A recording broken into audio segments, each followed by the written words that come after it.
আসসালামু আলাইকুম ওয়া রাহমাতুল্লাহি ওয়া বারাকাতুহু। আলহামদুলিল্লাহি রাব্বিল আলামিন ওয়াল আকিবাতু লিল মুত্তাকিন ওয়াসসালাতু ওয়াসসালামু আলা সাইয়্যিদিল আমবিয়াই ওয়াল মুরসালিন। সম্মানিত দর্শক ও শ্রোতা মণ্ডলী, আমি ফজলুল হক হাতিমি জান্নাতের দিকে চ্যানেলের পক্ষ থেকে আপনাদের সকলকে জানাচ্ছি আন্তরিক অভিনন্দন ও মুবারকবাদ। আজ আপনার পুতুলকে খেলনা হিসেবে ব্যবহার করার বিধান নিয়ে আমরা দেখা যায় অনেকেই বাসাবাড়িতে পুতুলকে খেলনা হিসেবে ব্যবহার করি। তো শরীয়ত সম্মতভাবে পুতুলকে খেলনা হিসেবে ব্যবহার করা জায়েজ নেই। রাসূল আকরাম সাল্লাল্লাহু আলাইহি ওয়াসাল্লাম বলেছেন, লা তাদখুলুল মালাইকাতু বাইতান ফীহি কালবুন ওয়ালা সূরা। ওই ঘরের মধ্যে ফেরেশতা প্রবেশ করে না যে ঘরের মধ্যে কোনো কুকুর অথবা প্রাণীর ছবি থাকে। এই পুতুলকে খেলনা হিসেবে ছোট্ট বাবুদের হাতে দেওয়া যাবে না, কারণ এই পুতুল এটা শিরকের মধ্যে প্রবেশ করার একটি চোরা পথ।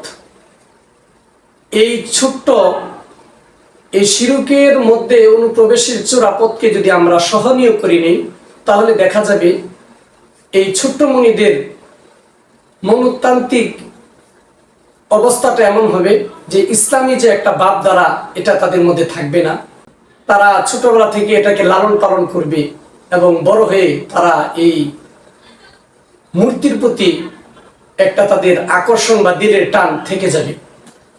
তাই আমাদের জন্য কোনো ক্রমে এটা সুযোগ নেই যে আমরা এই পুতুলকে খেলনা হিসাবে ব্যবহার করার জন্য ছোট্ট বাচ্চাদের হাতে দিব। কিছু উলামায়ে কেরাম ইসলামিক স্কলারগণ পুতুলকে খেলনা হিসেবে ব্যবহার করাটা জায়েজ বলে এবং তারা দলিল হিসেবে পেশ করে বুখারী শরীফের যে আয়েশা রাদিয়াল্লাহু তাআলা আনহার হাদিসটিকে দলিল হিসেবে পেশ করে যে আয়েশা রাদিয়াল্লাহু তাআলা আনহা পুতুল দিয়ে খেলা করেছেন। আসলে যারা এই হাদিস থেকে দলিল পেশ করে এই বিষয়টাকে আমাদের একটু গভীরভাবে চিন্তা ভাবনা করতে হবে এবং বোঝার চেষ্টা করতে হবে।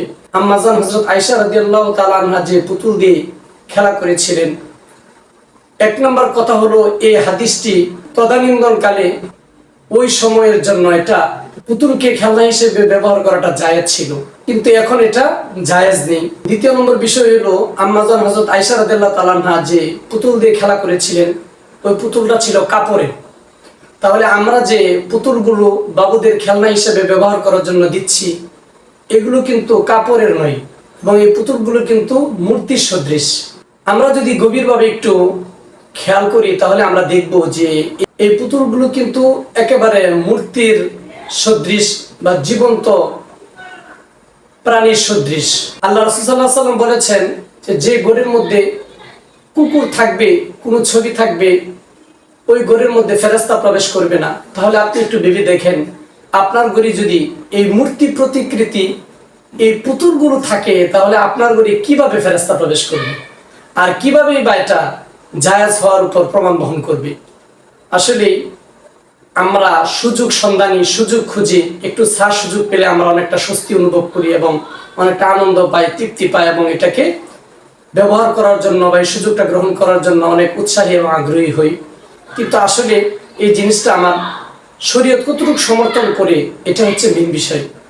আর যারা এটাকে জায়েজ বলে তাদের একটু গভীরভাবে চিন্তা ভাবনা করা উচিত যে এই মূর্তি কিন্তু আম্মা জান হযরত আয়েশা রাদিয়াল্লাহু তাআলা আনহা যে কাপড়ের পুতুল দিয়ে খেলেছিলেন যেটা ওই সময় অনুমতি ছিল, আর বর্তমানে যে পুতুলগুলো চায়না সহ অন্যান্য রাষ্ট্রের এগুলো কিন্তু হুবহু মূর্তি প্রতিকৃতি, এগুলোর মধ্যে আর মূর্তির মধ্যে কোনো ব্যবধান নেই। তাই খেলনার নামে এই পুতুল যেগুলো মূর্তি প্রতিকৃতি এগুলো আমি কোনো ক্রমেই ব্যবহার করব না, বাসায় রাখবো না এবং ছোট্ট মনিদের হাতে দিব না। আমরা ছোট থেকে তাদেরকে ইসলামী ভাবধারা এবং ইসলামী মনোভাব তাদের ভিতরে সৃষ্টি করার লক্ষ্যে আমরা অবশ্যই অন্যান্য যে খেলনাগুলো আছে, ফুলের খেলনা, গাছের খেলনা, বাসাবাড়ির খেলনা এবং অন্যান্য যে সমস্ত খেলনাগুলো আছে যেগুলির ভিতরে মূর্তি প্রতিকৃতি নেই এবং মূর্তির মতো মনে হয় না, আমরা ওই সমস্ত খেলনাগুলিকে দিব। তাহলে তাদের খেলাও হয়ে যাবে এবং আমার এই ছোট্ট মনির ভিতরে ইসলামী ভাবমূর্তি এবং ইসলামী ভাবধারা তার ভিতরে চলে আসবে।